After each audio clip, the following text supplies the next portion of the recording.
चलिए दोस्तों, इस वाले वीडियो में हम प्रश्नावली 3.1 के क्वेश्चनों को लगाने वाले हैं। क्लास 9th का मैथ है और ये इस वीडियो का पार्ट 1 है। प्रश्नावली 3.1 में सबसे पहले क्वेश्चनों को हम लगाएंगे। पहला क्वेश्चन क्या कह रहा है कि निम्नलिखित रैखिक समीकरणों को ax + by + c = 0 के रूप में व्यक्त कीजिए और प्रत्येक स्थिति में a, b और c का मान ज्ञात कीजिए। अब जितने भी क्वेश्चन दिए गए हैं 6 क्वेश्चन हैं हमारे पास। इस तमाम क्वेश्चनों में हमको a, b और c का मान ज्ञात करना है। तो एक एक करके हम क्वेश्चनों में a, b, c का मान ज्ञात करेंगे। तो जो प्रश्न नंबर 1 है, प्रश्न नंबर जब 1 पढ़ेंगे तो लिखा है 2x + 3y = 5। 2x + 3y = 5। इसमें से हम क्या करेंगे, a और b और c का मान ज्ञात करेंगे। तो देखिए, सबसे पहले हम क्या करते हैं, हम देखते हैं कि क्या जो समीकरण दिया गया है वो व्यापक रूप में है कि नहीं। अब व्यापक रूप क्या होता है? व्यापक रूप होता है ax + by + c = 0। ये हमारा व्यापक रूप है। सबसे पहले देखेंगे कि जो समीकरण लिखा हुआ है क्या इस फॉर्म में है कि नहीं। अगर नहीं होता है तो पहले समीकरण को इस फॉर्म में हम तब्दील करते हैं। तो यहाँ पे देखेंगे ax by ये अपनी जगह पे है, लेकिन c बराबर के पहले है, लेकिन यहाँ पे c जो कि कांस्टेंट होता है वो बराबर के बाद है। इसके लिए सबसे पहले हमको 5 को बुलाना पड़ेगा। तो क्या हो जाएगा, 2x + 3y - 5 = 0 हो जाएगा। यहाँ पे x का जो कोफिशिएंट गुणांक होता है वो a का मान होता है, जो b का कोफिशिएंट होता है वो जो y का कोफिशिएंट होता है वो b का मान होता है, तथा जो अकेला रहता है, जो कांस्टेंट रहता है वो c का मान हो जाता है। तो ये हमारे a, b तथा c का मान हो गया है। इसी से जुड़ा जब क्वेश्चन नंबर पहले के बाद जब हम दूसरे क्वेश्चनों की तरफ बढ़ेंगे, दूसरा क्वेश्चन क्या है हमारा, क्वेश्चन नंबर 2 है कि x = -5 + 3y, ये हमारा क्वेश्चन है। ठीक है, अब इस क्वेश्चन को हम लगाएंगे। इसमें देखेंगे क्या ये व्यापक रूप में है कि नहीं। नहीं दिख रहा है तो सबसे पहले व्यापक रूप में लिखेंगे इसको। x पहले है, 3y को बुलाएंगे -3y, -5 को बुलाएंगे तो +5 = 0। यहाँ पे a बराबर क्या हो जाएगा, x के बगल में हमारा 1 है, b का मान हो जाएगा y के बगल में -3 है और c का मान हमारा हो गया 5। ये a, b, c का मान निकल गया। इसी से जुड़ी जब अगली कड़ी में हम बढ़ेंगे तो जो क्वेश्चन नंबर 3 है उसको सबसे पहले उतारेंगे हम। हाँ, अब इस क्वेश्चन को देखेंगे, इसमें a और b और c का मान निकालेंगे हम। सबसे पहले देखिए यहाँ पे क्या ये व्यापक रूप में है, नहीं है। तो ये 2x को बुलाएंगे तो क्या ये -2x हो जाएगा, ये plus pi y plus c की जगह पे कुछ नहीं है तो क्या 0 लिख देंगे, बराबर 0 हो गया। यहाँ पे c का मान कोई नहीं है तो हम c का मान अपनी तरफ से 0 बैठा देंगे ताकि इसका चेहरा हमको व्यापक रूप में दिखने लग जाए। इसके बाद यहाँ पे क्या करेंगे, a का मान निकाल देंगे -2, b का मान निकाल देंगे पाई तथा c का मान हमारा हो जाएगा 0। ठीक है, अब यहाँ पे देखेंगे y है, x ही नहीं है तो क्या करेंगे, इसमें देखिए सबसे पहले ये हमारा 0 × x लिख सकते हैं, प्लस y लिख देंगे, -9 लिख देंगे, बराबर 0। यहाँ पे y समझ में आया, 9 को बुलाए हैं, -9 हो गया, ये समझ में आ गया होगा। पर यहाँ पे हो सकता है अगर आपको डाउट हो तो बताता चलूँ कि 0 × x इसलिए लिखा गया है क्योंकि 0 में जब x से गुणा करते हैं तो 0 हो ही जाता है। अब चूँकि 0 × x इसलिए किया गया है क्योंकि व्यापक रूप में x होता है और इसमें x नहीं था, इसलिए x को दिखाने के लिए 0 से मल्टीप्लाई करना पड़ा है। a का मान हमारा 0 हो जाएगा, b का मान हमारा 1 हो जाएगा तथा c का मान हमारा -9 हो जाएगा। क्लियर है। क्वेश्चन नंबर 3 के बाद अब हम बात करेंगे 3, 4 हो गया। अब क्वेश्चन नंबर 5 की तरफ बढ़ेंगे।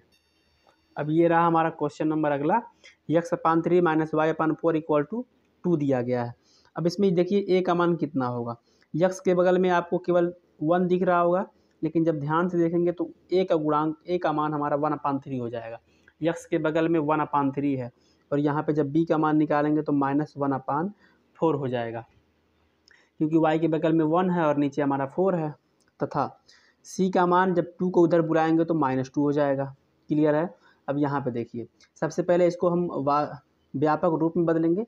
सबसे पहले x आता है तो -x हो गया क्योंकि इधर बुलाया है, प्लस 12y -1/3 = 0। क्या किया गया है कि x को बुला दिया गया है।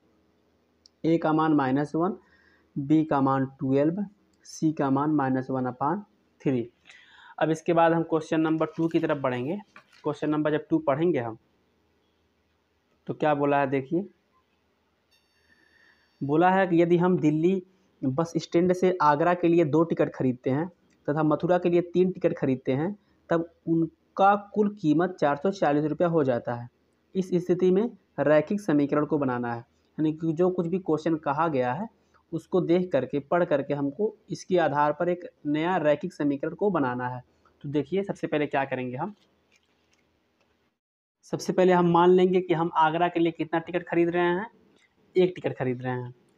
खरीदना हमको 2 टिकट है। आगरा के लिए कितना टिकट है, 2 टिकट आगरा के लिए है और 3 टिकट मथुरा के लिए है। सबसे पहले मान लेंगे, माना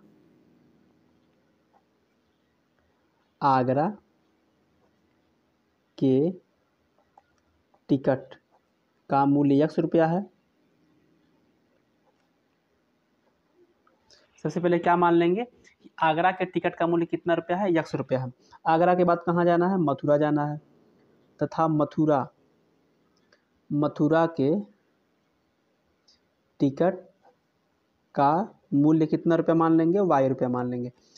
अब यहाँ से ही देखना है, अब आगरा के टिकट का मूल्य x रुपया मान लिए हैं, अब मथुरा के टिकट का दाम y रुपया मान लिए हैं। जब 1 टिकट खरीदेंगे तो x रुपया देंगे। आगरा के लिए तो हम 2 टिकट खरीद रहे हैं, 2 टिकट का दाम कितना हो जाएगा, आगरा का मूल्य कितना हो जाएगा, आगरा का मूल्य हो जाएगा 2x। 2x कैसे हो जाएगा, यहाँ पे अकॉर्डिंग टू क्वेश्चन हो गया। आगरा का मूल्य 2x हो जाएगा क्योंकि 2 टिकट खरीदना है। मथुरा के लिए कितना टिकट खरीदना है, जब आप क्वेश्चन पढ़ेंगे तो पता चलेगा। मथुरा का मूल्य हमारा 3 टिकट हो जाएगा क्योंकि वहाँ पे 3 टिकट खरीदना है। मथुरा का मूल्य हो जाएगा हमारा 3y। क्लियर है, क्योंकि 1 टिकट का दाम y रुपया है तो 3 टिकट का दाम 3y हो जाएगा।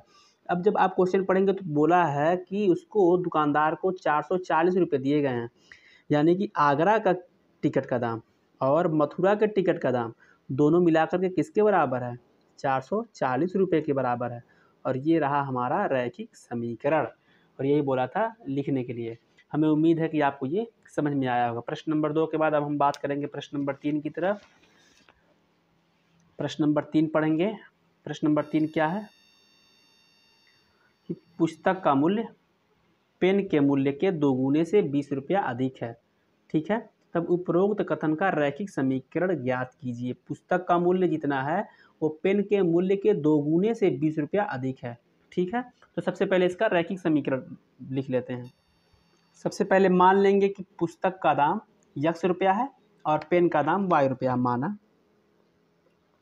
मान लेंगे कि जो पुस्तक है हमारा x रुपये का है, माना पुस्तक का मूल्य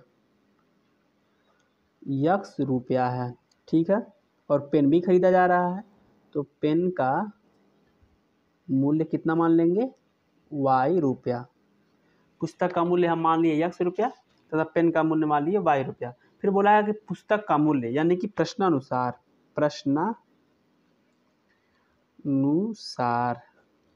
प्रश्नानुसार मतलब होता है प्रश्न के अनुसार हम लिखेंगे। का मूल्य x रुपया माने हैं, पेन का मूल्य y रुपया माने हैं। अब बोला है कि पुस्तक का मूल्य पेन के मूल्य के 2 गुने से 20 रुपया अधिक है। ये रहा हमारे पुस्तक का दाम। पुस्तक का दाम कितना है, x रुपया। पुस्तक का दाम पेन के दाम के 2 गुने से 20 रुपया अधिक है, यानी कि पेन का दाम का 2 गुना से 20 रुपया अधिक है। और ये रहा हमारा रैखिक समीकरण। क्लियर है। Question number 3। अब हम बात करेंगे क्वेश्चन नंबर 4 की। क्वेश्चन नंबर 4 पढ़ेंगे हम। क्या है, बोला है कि 5 वर्ष पूर्व नूरी की आयु 5 वर्ष पूर्व नूरी की आयु सोनू की आयु की 3 गुनी थी। उपरोक्त सूचना को रैखिक समीकरण में व्यक्त कीजिए। चलिए इसको रैखिक समीकरण में हम पहले व्यक्त कर लेते हैं। सबसे पहले हम नूरी और सोनू की दोनों की आयु मान लेते हैं। सबसे पहले मान लेंगे, माना नूरी की आयु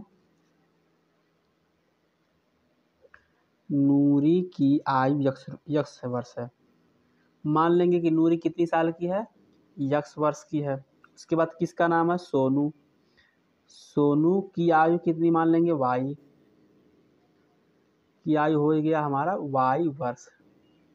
अब फिर बोला है क्वेश्चन में कि 5 वर्ष पूर्व। आप खुद सोचिए कि अगर नूरी इस वक्त x वर्ष की है तो वहाँ 5 साल पहले कितने साल की रही होगी। चलिए इसको छोड़िए, अगर आप इस वक्त मान लीजिए कि 20 साल के हैं, अभी इस वक्त आप चाहे मैं 20 साल का हूँ, तो 5 साल पहले कितने साल के रहे होंगे, 15 साल के रहे होंगे। 15 कैसे आया है, क्योंकि 20 में से हम 5 को घटा दिए हैं। इसी तरह से जब क्वेश्चन पढ़ेंगे तो बोला है कि 5 वर्ष पूर्व, देखिए 5 साल पहले, तो 5 साल पहले नूरी कितने साल की हो जाएगी, x माइनस 5, x में से 5 घटा देंगे, कैसे 20 में से 5 घटा करके 15 लाए हैं। फिर लिखेंगे 5 वर्ष पहले, 5 वर्ष पहले नूरी की आयु, 5 वर्ष पहले नूरी की आयु कितनी हो जाएगी, x माइनस 5 वर्ष। ठीक है, 5 साल पहले नूरी की आयु है, तो 5 साल पहले सोनू कितना साल का रहा होगा, y माइनस 5। लिखेंगे 5 वर्ष पहले सोनू की आयु हो जाएगी हमारी y माइनस 5 वर्ष। अब दोबारा पुनः क्वेश्चनों को हम पढ़ेंगे, उसके बाद लिखेंगे प्रश्नानुसार। प्रश्नानुसार, प्रश्न के अनुसार हम चलेंगे, रैखिक समीकरण बना देंगे। प्रश्न के अनुसार प्रश्न क्या बोला है कि 5 वर्ष पूर्व नूरी की आयु सोनू की आयु की 3 गुनी थी। 5 वर्ष पूर्व नूरी की आयु, नूरी की आयु मतलब ये नूरी की आयु कितनी है, x माइनस 5। नूरी की आयु किसकी आयु की 3 गुनी है, सोनू की आयु की 3 गुनी। सोनू की आयु की 3 गुनी का मतलब ये होता है कि सोनू की आयु लिखिए और 3 गुनी कर दीजिए, यानी कि 3 से गुणा कर दीजिए। अब इसको लगा दीजिए, आंसर आ गया x minus 5 equal to 3y। दोनों में गुणा करेंगे, माइनस 3 × 5 = 15। बुला लीजिए, x minus 3y minus 5 minus 15 आएगा तो प्लस 15 बराबर 0। x minus 3y plus 10 equal to 0। और ये रहा हमारा फाइनल आंसर। रैखिक समीकरण के रूप में व्यक्त करना था, तो ये रहा हमारा रैखिक समीकरण। अब जब क्वेश्चन नंबर 5 पढ़ेंगे हम, तो क्वेश्चन नंबर 5 क्या बोला है कि एक ऑटो रिक्शा की किराए के रूप में पहले किलोमीटर के लिए 10 रुपया तथा उसके बाद की दूरी के लिए प्रति किलोमीटर 8 रुपया देना पड़ता है। यदि x किलोमीटर की दूरी के लिए y रुपये का किराया दिया गया हो, तो उक्त कथन को निरूपित करने के लिए रैखिक समीकरण बनाइए। ध्यान से क्वेश्चन को पढ़ेंगे। एक ऑटो रिक्शा जब शुरुआत में 1 किलोमीटर चलते हैं, ठीक है। अब यहाँ पे समझिए, जैसे कि यहाँ पे मान लीजिए यहाँ से आपको जाना है, यहाँ पे से लेकर के यहाँ तक जाना है, तो शुरुआत का जो 1 किलोमीटर चलता है, मान लीजिए यहाँ से हमारी गाड़ी चल रही है, ये हमारी गाड़ी है। अब यहाँ से गाड़ी चलती है, शुरुआत का जो 1 किलोमीटर गाड़ी चलाता है टेम्पू हमारा ऑटो, जब यहाँ से लेकर के यहाँ तक अगर दूरी अगर हम 1 किलोमीटर मान लेते हैं, तो इतने का किराया कितना लेता है, बोला है कि 10 रुपया लेता है। यानी यहाँ से यहाँ तक की दूरी का किराया क रुपया हो गया, 10 रुपया हो गया। फिर उसके बाद क्या बोला है, उसके बाद की दूरी के लिए प्रति किलोमीटर 8 रुपया लेता है। प्रति किलोमीटर कितना रुपया लेता है, 8। यदि x किलोमीटर की दूरी के लिए, x किलोमीटर की दूरी का मतलब समझ रहे हैं कि यहाँ से ले करके यहाँ तक की जो दूरी है वो x किलोमीटर है। यानी कि किसी आदमी को यहाँ से यहाँ तक जाना है, उसकी टोटल दूरी हमारी x किलोमीटर है। और शुरुआत में जब 1 किलोमीटर टेम्पू चलाता है 10 रुपया ले लेता है, उसके बाद कहता है वो अगर हम यहाँ से लेकर के यहाँ तक लेके जाएंगे तो इसका हर किलोमीटर का, हर 1 किलोमीटर का हम आपसे 8 रुपया चार्ज करेंगे, 8 रुपया। तो सबसे पहले हमें क्या करना पड़ेगा, यहाँ से लेकर के यहाँ तक की पहले दूरी निकालनी पड़ेगी। यहाँ से लेकर के यहाँ तक की जब दूरी निकाल देंगे कि कितना किलोमीटर है, तो उससे 8 रुपये से गुणा कर देंगे तो पता चल जाएगा ना कितना किलोमीटर का, इतने किलोमीटर का पैसा इतना देना पड़ेगा। तो आप खुद सोच के बताइए, पूरी दूरी हमारी x है, यहाँ से यहाँ तक की दूरी x है, और यहाँ से यहाँ तक की दूरी 1 किलोमीटर है, तो यहाँ से यहाँ तक की दूरी कितनी हो जाएगी, x माइनस 1 हो जाएगी। x माइनस 1 कैसे आया है, मान लीजिए कि टोटल दूरी हमारी 10 किलोमीटर है। मान लीजिए कि यहाँ से लेकर के यहाँ तक की दूरी कितनी है, 10। यहाँ से यहाँ तक की दूरी अगर 1 किलोमीटर है, तो क्या ये दूरी 9 किलोमीटर होगी कि नहीं, बिल्कुल होगी। 9 कैसे आया है, क्योंकि 10 में से 1 घटा दिए हैं। वैसे ही यहाँ से यहाँ तक की दूरी अगर x है और ये 1 किलोमीटर दूरी है, तो यहाँ से यहाँ तक की दूरी क्या हो जाएगी, x माइनस 1। क्लियर है। अब इसका दाम कितना हो जाएगा, यहाँ से यहाँ तक का दाम पता करना हो, अगर मान लीजिए कि 10 किलोमीटर की दूरी है और यहाँ से यहाँ तक की दूरी 9 रुपया है, तो 9 8 72 कर देंगे तो 72 रुपया आ जाएगा। लेकिन दूरी हमारी 10 किलोमीटर नहीं है, दूरी हमारी तो है x माइनस 1। तो इसका अगर हमें प्राइस पता करना हो, दाम पता करना हो, तो x माइनस 1 में हमें 8 से मल्टीप्लाई कर देंगे तो हमें दाम पता चल जाएगा कितना रुपया हमको देना पड़ेगा। क्लियर है? अब आइए सवालों को लगाते हैं। अभी तक हम समझे हैं कि सवाल कह क्या रहा था। वही बोला है कि यदि x किलोमीटर की दूरी के लिए y रुपये का किराया दिया गया हो तो उक्त कथन को निरूपित करने के लिए रैखिक समीकरण बनाइए। ठीक है, चलिए अब क्वेश्चनों को पहले सीधे कॉपी पर लगाते हैं। तो हम लिखेंगे सबसे पहले कुल दूरी। कुल दूरी कितनी है? क्वेश्चन को पढ़ेंगे तो बोला है कि कुल दूरी हमारी x किलोमीटर है। कुल दूरी कितना किलोमीटर है? x किलोमीटर हो जाएगा। ठीक है, कुल दूरी x किलोमीटर है। 1 किलोमीटर दूरी का किराया, 1 किलोमीटर दूरी का किराया कितना रुपया है? 10 रुपया है। ठीक है, अब 1 किलोमीटर तक दूरी चलती है 10 रुपया लेता है, तो शेष का किराया कितना हो जाएगा? शेष दूरी का किराया, शेष दूरी कितना हो जाएगा? शेष दूरी मतलब x माइनस 1, यानी कि कुल दूरी हमारी x किलोमीटर है, 1 किलोमीटर घटा देंगे तो बचा हुआ दूरी निकल जाएगा। तो शेष किलोमीटर का किराया बराबर हो जाएगा हमारा x माइनस 1 इंटू 8। क्यों 8? क्योंकि बचे हुए भाग का जो दूरी है उसमें हर 1 किलोमीटर का दाम 8 रुपया है, तो इतने किलोमीटर का दाम 8 से गुणा कर देंगे। अब हम बात करेंगे प्रश्नानुसार की। प्रश्नानुसार, अब प्रश्न के अनुसार हम चलेंगे। सबसे पहले टोटल दूरी का किराया, जबकि क्वेश्चन पढ़ेंगे आप, यहाँ पे एक बार देख लीजिए। यदि x किलोमीटर यानी कि टोटल दूरी जो चलता है पूरे का किराया हमारा y रुपया है, यानी कि टोटल जो आदमी टेम्पू में बैठ करके जा रहा है वो y रुपया टोटल देता है। इसका मतलब क्या हुआ? इसका मतलब ये हुआ कि अगर हम शुरुआत के 1 किलोमीटर का किराया लिख लेते हैं, 10 रुपया लिख लेते हैं, यानी कि शुरुआत के 1 किलोमीटर का किराया ये है, प्लस बाकी जो किराया है यानी कि जो शेष किराया तो यही तो है x माइनस 1 में, इससे 8 से गुणा करेंगे, x माइनस 1 इंटू 8, यानी कि 1 किलोमीटर का किराया ये है, शेष का किराया ये है, और आदमी टेम्पू वाले को टोटल y रुपया किराया देता है।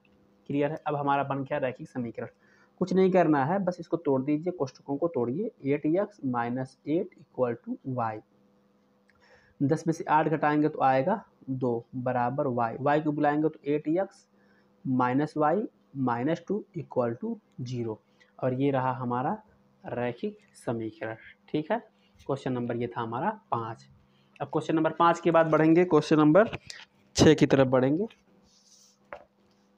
क्वेश्चन नंबर 6, अब यहाँ पे क्वेश्चन को पढ़िए। किराए पर पुस्तक देने वाला एक पुस्तकालय पहले 3 दिनों के लिए एक निश्चित शुल्क, शुरुआत के जो 3 दिन के लिए एक मुकर्रर पैसा लेता है, और उसके बाद हर दिन का अतिरिक्त शुल्क लेता है, यानी कि उसके बाद 3 दिन के बाद जो अलग अलग जब दिन आएगा उसका अलग पैसा लेगा वो। आरोसी कोई जो पुस्तकालय में जाकर के किताब खरीदेगी, आरोसी ने एक पुस्तक के 7 दिनों के लिए 37 रुपये दिए हैं, यानी कि आरोसी गई है पुस्तकालय में, किताब 7 दिन के लिए लेकर के आई है, और उस पुस्तकालय के मालिक को टोटल कितने रुपये दिए हैं? 37 रुपये दिए हैं। यदि निश्चित शुल्क x रुपया है, यानी कि जो बोला है कि ना शुरुआत के 3 दिनों के लिए निश्चित शुल्क बोला है, तो शुरुआत के 3 दिनों के लिए शुल्क हमारा x रुपया है तथा प्रतिदिन का शुल्क हमारा y रुपया है। तो बताइए इसी का संख्या रेखा रैखिक समीकरण में कैसे निरूपित किया जाएगा, कैसे लिखा जाएगा? ठीक है, अब चलिए क्वेश्चन नंबर ये हमारा 6 है। प्रश्न नंबर 6, मान लेंगे निश्चित शुल्क, माना निश्चित शुल्क का मतलब होता है कि मुकर्रर पैसा जो तय कर दिया गया है वो देना पड़ेगा। माना निश्चित शुल्क इक्वल टू x, निश्चित शुल्क हमारा x है। प्रतिदिन का किराया कितना मान लेंगे?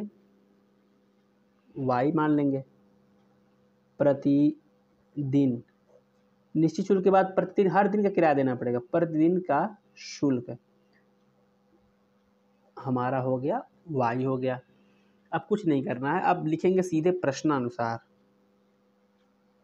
प्रश्नानुसार, ठीक है, प्रश्न के अनुसार। अब ये बोला है कि 7 दिन के लिए लेके जा रही है किताब, जो आरोसी है पुस्तकालय से टोटल 7 दिन के लिए लेके जा रही है, जो 3 दिन का दे देती है पैसा। आप क्वेश्चन को जब पढ़ेंगे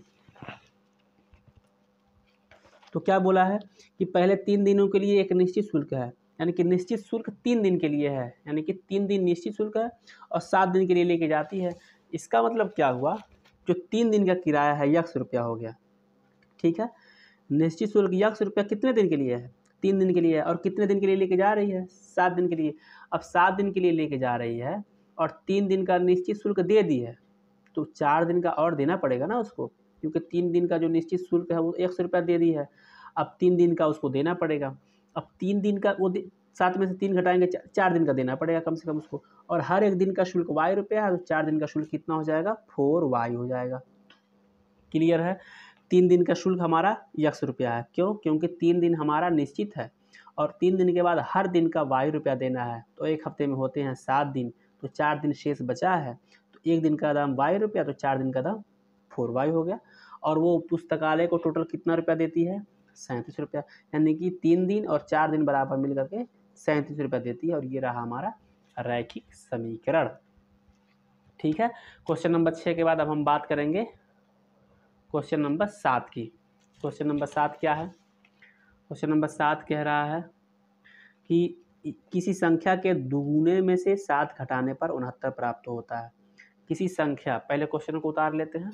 हाँ, तब उपरोक्त कथन के लिए रैखिक समीकरण लिखिए, साथ ही इसका हल भी ज्ञात कीजिए तथा बताइए कि समीकरण के कितने हल हो सकते हैं। अब यहाँ पे क्वेश्चनों को जब आप पढ़े होंगे किताबों में, तो वो बोला है कि किसी संख्या के दुगुने में से 7 घटाने पर, माना वो संख्या x है, तभी तो 2 गुना करेंगे। मान लेंगे माना वह संख्या कितना है, x है, और इसका दोगुना करने पर अकॉर्डिंग टू क्वेश्चन, संख्या के दोगुने से 7 घटाने पर, संख्या का दोगुना कर दिए, 7 घटाने पर कितना प्राप्त होता है, 69 प्राप्त होता है। तो बोला किसी को लगा दीजिए, कुछ करना नहीं है, पक्षांतर करिए, 69 + 7 हो जाएगा, माइनस उधर जाएगा तो 2x 69 में 7 जोड़िए, 9 7 16, 9 7 16 के 6 76 आ जाएगा। x बराबर 2 3 6 2 8 16, x का मान कितना आ गया, x का मान आ गया हमारा 38। क्वेश्चन नंबर 7 में क्या बोला था कि इसका एक हल ज्ञात कीजिए तथा बताइए समीकरण के कितने हल हो सकते हैं। तो कह देंगे कि x का मान केवल एक ही आया है, तो कह देंगे केवल इसके एक हल होंगे, एक हल होंगे। x का कितना मान आया है, एक मान आया है, तो एक हल होगा। ठीक है, ये था क्वेश्चन नंबर हमारा 7। अब हम बढ़ेंगे क्वेश्चन नंबर 8 की तरफ। क्वेश्चन नंबर 8 पढ़ेंगे। यदि अंश में 1 जोड़ा जाए और हर में से 1 घटाया जाए तो कितना प्राप्त होता है, 1 प्राप्त होता है। तो क्या बताना है, रैखिक समीकरण, अंश और हर 1 जोड़ा जाएगा और 1 घटाया जाएगा। सबसे पहले क्या करेंगे, क्वेश्चन नंबर 8 लिखेंगे। यहाँ पे क्या करेंगे, क्वेश्चन नंबर 8 मान लेंगे कि अंश, माना हमारा अंश x है और हर क्या मान लेंगे, y मान लेंगे। अकॉर्डिंग टू क्वेश्चन, अंश अपान हर, ऊपर अंश होता है नीचे हर होता है, तो बोला कि अंश में 1 जोड़ा जाए, तो अंश में 1 जोड़ दीजिए और हर में से 1 घटाया जाए, तो हर में से 1 घटा दिए, कितना प्राप्त होता है, 1 प्राप्त होता है। बस यही लिखना है और इसके बाद इसको केवल सॉल्व कर देना, क्योंकि ऐसे नहीं रहता है हमारा वास्तविक रूप। इसको 3 गुणा करिए, गुणा करेंगे तो ये हो जाएगा x + 1, इसका गुणा करेंगे तो हो जाएगा y - 1। अब y और x वालों को एक तरफ बुलाइए, x - y +1 + 1 = 0, माइनस उधर जाएगा तो +1, क्या हो जाएगा, x - y + 2 = 0, और ये रहा हमारा रैखिक समीकरण। ठीक है, ये था हमारा क्वेश्चन नंबर 8। क्वेश्चन नंबर 8 के बाद हम बात करेंगे क्वेश्चन नंबर 9 की। क्वेश्चन नंबर 9 क्या कह रहा है, एक चर में रैखिक समीकरण 3x + 7 = 0 दी गई है, तब इसके कितने हल हो सकते हैं। यानी कि इसमें कुल मिला जुला के x का मान ज्ञात करना है। क्या है हमारा समीकरण, 3x + 7, 3x + 7 = 0 में x का मान बताना है और बताना है कि कितने हल होंगे। x का मान जितना होगा उतने हल होंगे, तो 3x = -7, x = हो जाएगा -7/3। तो बोला है इसके कितने हल हो जाएंगे। तो क्वेश्चन नंबर 9 में x का कितना मान आया है, 1 मान आया है, तो कह देंगे 1 हल होगा, 1 हल होंगे। और एक हल को हम बोलते हैं अद्वितीय हल। अद्वितीय क्या बोलते हैं? अद्वितीय हल। अद्वितीय का मतलब होता है जिसका एक से ज़्यादा हल न हो। द्वितीय का मतलब होता है दो, अ का मतलब होता है नहीं, यानी कि जिसका दो हल नहीं हो उसे कहा जाता है अद्वितीय। इसका मतलब दो हल नहीं होंगे तो कितना हल होंगे? एक हल होंगे। क्लियर है? अब बात करेंगे क्वेश्चन नंबर 10। क्वेश्चन नंबर 10 क्या है? समीकरण x इक्वल टू 2y के दो हल लिखिए। x बराबर 2y के कितना हल लिखना है? दो हल लिखना है। ठीक है। क्वेश्चन नंबर 9 के बाद अब हम बात कर रहे हैं क्वेश्चन नंबर 10 की। क्या था हमारा समीकरण? x इक्वल टू 2y के कितने हल लिखने हैं? दो हल लिखना है। ठीक है। अब चलिए इसके दो हल लिख देते हैं। अब इस तरह के जब क्वेश्चन दिए गए हों और बोले कि इसके हल लिखिए, तो कल कैसे हल लिखा जाता है थोड़ा सा समझ लीजिए। सबसे पहले इसमें y का कोई मान पुट कर देते हैं। मान लीजिए कि y बराबर आप 1 रख सकते हैं। y का मान 1 रखने पर आप y की जगह पे कोई और अन्य मान भी रख सकते हैं जो आपको बेहतर लगेगा। y का मान 1 रखेंगे तो क्या होगा? x बराबर 2 गुणे 1। y की जगह पे क्या लिख दिए? 1। तो x बराबर क्या मिल गया? 2 मिल गया। तो अब इसको आप निर्देशांक ज्यामिति के रूप में लिखेंगे। ठीक है। अब इसको लिखेंगे 2, 1। ये हमारा हो गया पहला हल। 2, 1 क्या हो गया? पहला। 2, 1 क्यों लिखे हैं? क्योंकि हमेशा पहला वाला मान x का होता है, दूसरा मान y का होता है, ये आपको पता होगा। तो x का मान कितना है? 2। y का मान हमने कितना माना है? 1। तो पहला हमारा हल हो गया 2, 1। इसी कड़ी में हम y की जगह पे कुछ और मान लेंगे। लिखेंगे y बराबर 2 रखने पर, यानी कि y की जगह पे अब क्या रखेंगे? समीकरण में 2 रखेंगे। तो x बराबर 2 गुणे y की जगह पे लिख देंगे 2, तो x बराबर क्या हो जाएगा? 4 हो जाएगा। अब इसका जो दूसरा हल होगा वो हो जाएगा 4, 2, क्योंकि x का मान हमारा 4 है, y का मान हमारा 2 है। क्लियर है? दो हल पूछा था, पहला हल हमारा ये है, दूसरा हल हमारा ये है। क्वेश्चन नंबर 2 था, क्वेश्चन नंबर 10 था। अब हम बात करने वाले हैं क्वेश्चन नंबर 11 की।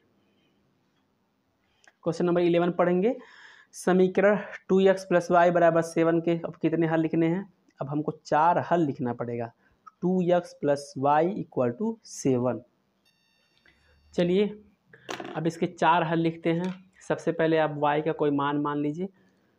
y बराबर चलिए 1 रखने पर आप y का मान कुछ और भी रख सकते हैं। आप y का मान बदलेंगे तो आपके उत्तरमाला में आंसर बदल जाएगा। y बराबर 1 रखने पर, ठीक है। और y का मान हम 1 रखेंगे तो क्या हो जाएगा? 2x + y बराबर 7।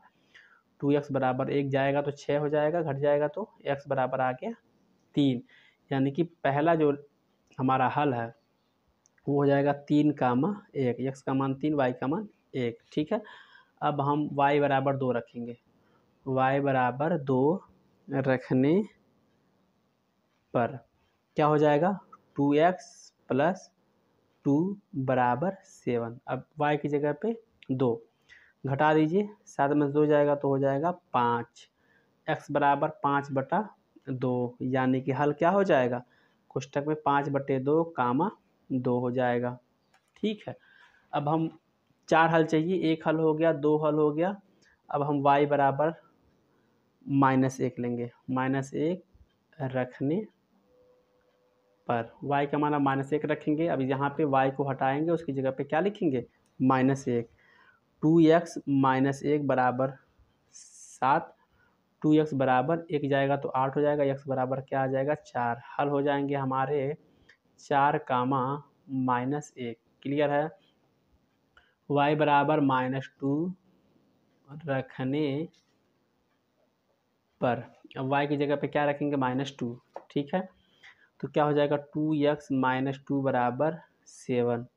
2x बराबर 2 जाएगा तो 7 2 9, तो x बराबर 9/2, यानी कि 9/2, -2। 4 हल पूछा था, पहला हल, दूसरा हल यहाँ पे है, तीसरा हल और ये हमारा चौथा हल। क्लियर है? क्वेश्चन नंबर ये था हमारा 11। अब हम बात करने वाले हैं क्वेश्चन नंबर 12 की। ज्ञात कीजिए √3, 0 रैखिक समीकरण 3√3x माइनस 3y बराबर 9 का एक हल है अथवा नहीं। बोला है कि बताइए कि क्या ये जो हमारा दिया गया है √3, 0 रैखिक समीकरण इसका हल है कि नहीं है, तो क्या करेंगे देखिए। बोला है कि ये इस रैखिक समीकरण का हल है कि नहीं, तो इसके लिए हम क्या करते हैं कि इस मान को उठा करके इसमें पुट करते हैं। अगर दोनों वैल्यू बराबर आ जाते हैं तो कह देते हैं कि हाँ ये इसका एक हल है। हल है से मुराद क्या है, चलिए लगा के देख लेते हैं। यहाँ पे यक्स का मान आपको पता होगा √3 है, क्योंकि पहला मान यक्स का होता है और दूसरा मान वाई का होता है। ठीक, अब इसके बाद क्या करना है, यक्स का मान वाई का मान इसमें पुट कर दीजिए। यक्स तथा वाई का मान रखने पर यक्स वाई का मान इसमें रख दीजिए। 3√3 मल्टीप्लाई यक्स की जगह पे रख दीजिए √3, क्या दिक्कत है, -3 मल्टीप्लाई वाई की जगह पे क्या रखना है 0। हमको क्या आना चाहिए 9। अगर आ जाएगा दोनों इसको लगाने के बाद अगर 9 आता है तो कह देंगे कि ये इसका एक हल है। इसका जब गुणा करेंगे तो ये दोनों मिल करके 1 3 हो जाएगा, और 3 में 3 से गुणा करेंगे 9, माइनस 3 में 0 से गुणा करेंगे 0 बराबर 9, घटाएंगे तो 9 बराबर, दोनों आपस में बराबर हो गए होंगे, ये दोनों आपस में बराबर हो गए हैं, तो कह देंगे अतः √3, 0 रैखिक समीकरण का हल है। ये था हमारा क्वेश्चन नंबर 12। अब बढ़ेंगे क्वेश्चन नंबर 13 की तरफ। क्वेश्चन नंबर 13 क्या है कि जांच कीजिए कि निम्नलिखित में से कौन सा रैखिक समीकरण इतने का हल है। इसके लिए क्या करेंगे, इस मान को रखेंगे, 1 के बराबर आएगा तो हल है वरना नहीं है, ऐसे इसको भी करेंगे। चलिए क्वेश्चन को पहले कापी पे उतार लेते हैं। अब इसको देखेंगे ये इसका हल है कि नहीं, तो इसके लिए क्या करेंगे, यक्स के मान को और वाई के मान को समीकरण में पुट करेंगे। लिखेंगे एक्स तथा वाई का मान रखने पर यक्स का मान 4 रख दीजिए, कहाँ पे, वाई की जगह पे 3 रखेंगे। थोड़ा सा घुमाया इसीलिए क्योंकि आप मानों को गलत रख दें। -2 एक्स की जगह पे 4 बराबर 1, 3 त्रिका 9 और 2 चौक को 8 बराबर 1, 9 में से 8 जाएगा तो 1 बराबर 1। अगर दोनों पहलू आपस में बराबर हो गए हैं, left hand side right hand side आपस में बराबर हो गए हैं, तो कह देंगे कि हल है। अगर दोनों बराबर नहीं है तो क्या कह देते, हल नहीं है। क्वेश्चन नंबर 13 में 2 प्रश्न है। प्रश्न नंबर 1 ये था। अब अगला प्रश्न बढ़ेंगे, प्रश्न नंबर हमारा 2। अब ये है हमारा, बोला कि ये इसका हल है कि नहीं, क्या करेंगे, इस मान को उठा करके इसमें पुट कर देंगे। ये हमारा किसका मान है, यक्स का मान है, और ये किसका मान है, वाई का मान है।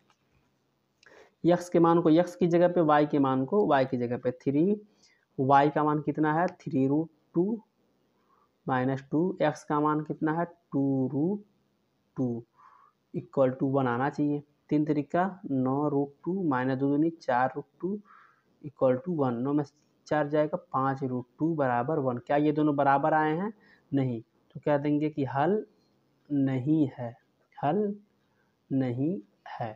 ठीक है। पहले वाले में हल था और दूसरे वाले में हल नहीं रहेगा, क्योंकि दोनों बराबर आपस में नहीं आए हैं। ये था हमारा क्वेश्चन नंबर 13। अब बढ़ेंगे हम क्वेश्चन नंबर 14 की तरफ।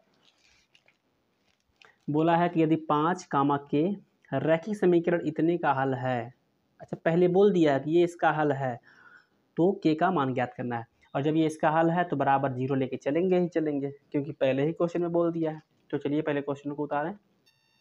देखिए प्रश्न बोला है कि ये 5, के इसका हल है, तो के का मान ज्ञात करना। हल है मतलब पहले एक्स की जगह पे 5, वाई की जगह पे के रखिए और इसमें के का मान निकाल दीजिए। एक्स की जगह पे आइए 5 रख के देखते हैं। 2 गुणे एक्स की जगह पे 5 प्लस वाई की जगह पे क्या रखना है के -6 बराबर 0 लेके चलेंगे। 2 5 10 प्लस के -6 बराबर 0, 10 में 6 जाएगा 4 बचेगा बराबर 0। ये बराबर कितना आ जाएगा -4। के का मान पूछा था, के का मान कितना आ गया -4 आ गया। क्लियर है। क्वेश्चन नंबर 14 के बाद अब बात करेंगे क्वेश्चन नंबर 15 की। निम्नलिखित में से प्रत्येक के लिए ए का मान ज्ञात कीजिए। अब इस दोनों प्रश्नों में 15 में पहले में भी दूसरे में भी किसका मान ज्ञात करना है, ए का मान ज्ञात करना है, तब जब हमको x का मान तथा y का मान दिया हुआ है। चलिए ये प्रश्न हमारा है, पहला ये है, दूसरा ये है, दोनों में हमें ए का मान ज्ञात करना है। हमको क्या दिया हुआ है, x बराबर 1 y बराबर 1। पहला x तथा y का मान रखने पर x और y का क्या करेंगे, इसमें मान रखेंगे। x की जगह पे मान रखिए 1, y की जगह पे रखिए 1, बराबर a है, 0 बराबर a, यानी कि a का मान कितना आ गया, 0 आ गया। और ये रहा इसका प्रश्न का आंसर। अब इसमें क्या करेंगे, x की जगह पे क्या रखेंगे, 1 रखेंगे। रखिए 3 गुणे 1 प्लस a गुणे y की जगह पर भी 1 बराबर 6, 3 प्लस a बराबर 6, a बराबर 6 माइनस 3, a बराबर 6 में 3 जाएगा 3। और ये रहा इस क्वेश्चन का आंसर। अब जब प्रश्न नंबर 16 पढ़ेंगे तो क्या बोला है, एक छात्रावास के मासिक व्यय का एक भाग नियत है, यानी कि मंथली जो पैसा लगता है उसका कुछ पैसा नियत कर दिया गया, फिक्स कर दिया गया है, तथा शेष इस बात पर निर्भर करता है कि छात्र ने कितने दिन तक भोजन लिया है। एक विद्यार्थी है जिसका नाम ए है, 20 दिन तक भोजन करता है और वो छात्रावास को 1000 रुपये अदा करता है। बल्कि एक और विद्यार्थी जो बी है, 26 दिन भोजन करता है और छात्रावास को 1180 रुपये अदा करता है, देता है। तो इस कंडीशन में बोला है कि इसका रैखिक समीकरण बनाइए। तो क्वेश्चन को जब ध्यान से पढ़ेंगे तो बोला है कि एक ऐसा पैसा है जो फिक्स कर दिया गया है, एक भाग नियत कर दिया। यहाँ पे एक भाग मासिक व्यय का एक भाग, सबसे पहले हम एक भाग मान लेंगे x और जो बचा हुआ है उसके मान लेंगे y। अब जो विद्यार्थी ए है वो टोटल कितना दिन खाना खाता है, 20 दिन खाना खाता है और कितना देता है, 1000। तो चलिए सबसे पहले इसका रैखिक समीकरण बनाते हैं। ठीक है, हम मान लेंगे कि जो नियत मूल्य है यानी कि जो फिक्स किया गया है वो हमारा x है। माना नियत मूल्य, जो पैसा फिक्स कर दिया गया है वो x है, तथा प्रतिदिन का खर्च, प्रतिदिन का मूल्य हो जाएगा, मान लेंगे y रुपया। ठीक है, अब बोला है कि जो विद्यार्थी ए है, तो सबसे पहले विद्यार्थी ए के लिए हम बी की बात अभी नहीं करेंगे, हम पहले ए की बात करेंगे। ए के लिए ए हमारा 20 दिन तक खाना खाया है, पहले तो वो x रुपया जमा कर दिया और 20 दिन खाना खाया है तो 20 दिन का, एक दिन का y रुपया है, 20 दिन का कितना हो जाएगा, 20 y हो जाएगा। और छात्रावास को कितना रुपया देता है, 1000 रुपया देता है। ये हमारे पहले ए का रैखिक समीकरण बना है। अब इसी के आधार पे जो बी है, बी के लिए बी हमारा पहले नियत पैसा जो x रुपया है वो जमा कर देता है और हर दिन का वो 26 दिन तो खाना खाता है। पहली बात तो 26 दिन खाना खाता है तो हर दिन का y रुपया है, हर दिन का कितना रुपया है, y रुपया है। 26 दिन खाता है तो 26 y रुपया देना पड़ेगा और टोटल वो छात्रावास को पे करता है 1180 रुपया। ये रहा विद्यार्थी बी का रैखिक समीकरण और ये रहा विद्यार्थी ए का रैखिक समीकरण। ये नियत मूल्य है, ये प्रतिदिन का मूल्य है, ये नियत मूल्य है और ये प्रतिदिन हर दिन खाना खाता है, उसके हिसाब से 26 दिन खाना खाया, 26 गुणे y रुपया दिया। अब आगे देखिए क्या करेंगे। इसके बाद क्वेश्चन में ये भी बोला है कि सबसे पहले तो आप रैखिक समीकरण बनाइए ही बनाइए, इसके साथ साथ नियत व्यय यानी कि जो फिक्स पैसा है उसको भी ज्ञात कीजिए और प्रतिदिन के भोजन का मूल्य भी ज्ञात कीजिए। यानी कि जो फिक्स पैसा है यानी कि जो नियत मूल्य हमने माना है कि कितना पैसा फिक्स कर दिया गया है उसको भी ज्ञात करिए और हर दिन जो बच्चा पैसा दे रहा है उसको भी ज्ञात करना पड़ेगा। इसके लिए हमें क्या करना पड़ेगा, इसे मान लेंगे समीकरण नंबर 1 और इसे मान लेंगे समीकरण नंबर 2। अब समीकरण 1 तथा समीकरण 2 से कुछ नहीं करना, समीकरण 1 तथा समीकरण 2 से x plus 20y equal to 1000, x plus 26y equal to 1180। अब इसमें से x y का मान निकालेंगे, नियत मूल्य और प्रतिदिन का मूल्य हमारा आ जाएगा। क्या करेंगे, एक्स को काटना है तो माइनस कर दीजिए, माइनस कर दीजिए, माइनस कर दीजिए, कट गया। 26y में से 20y घटाएंगे तो कितना y, 6y। 1180 में से 1000 घटाएंगे तो -180। 1180 में से 1000 घटाएंगे तो 180। माइनस से माइनस कट गया। The value of y is, y का मान 180/6, यानी y का मान हमारे कितना आ गया, 30।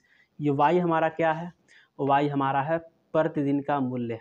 अब यानी कि हर एक दिन का मूल्य 30 रुपये देना पड़ रहा था विद्यार्थियों को, तो यहाँ पे प्रति दिन का मूल्य हमारा हो गया 30 रुपया। प्रतिदिन का मूल्य कितना रुपया हो गया, 30 रुपया हो गया। अभी हमको क्या निकालना है, जो निश्चित हमारा मूल्य है, नियत मूल्य जो फिक्स किया गया है, यक्स निकालना है। क्या करेंगे, y का मान समीकरण नंबर 1 में चाहे 2 में रख देंगे, लिखेंगे y का मान समीकरण 1 में रखने पर, y का मान किस में रखेंगे, समीकरण नंबर 1। समीकरण नंबर 1 क्या है यहाँ हमारा, x + 20y = 1000। x + 20y, y की जगह पे 30, क्योंकि y का मान यही निकाले हैं, बराबर 1000। क्लियर है। x + 20 × 30 600 बराबर 1000। पक्षांतर करेंगे तो 1000 - 600, x का मान कितना आ गया, 400। यानी कि छात्रावास में जहाँ पे भोजन करना है वहाँ पे 400 रुपया, ये जो x का मान आया है ये फिक्स किया गया है। नियत मूल्य हमारा कितना था, 400 रुपया था। 400 रुपया फिक्स किया गया है, और हर दिन का जो प्राइस है वो y का मान ये 30 रुपया है। ठीक है। और ये प्रश्नावली 3.1 का ये अंतिम प्रश्न था। पार्ट 1 बोला गया था, यानी कि एक ही पार्ट में पूरे क्वेश्चनों को लगा दिया गया है। इस वीडियो में केवल 3.1 तक के ही क्वेश्चनों को लगाया गया है। अगले वाले वीडियो में हम मिलेंगे जल्द ही एक्सरसाइज यानी कि प्रश्नावली 3.2 के साथ। तब तक देखते रहिए आसान भाषा। बहुत बहुत धन्यवाद आपका।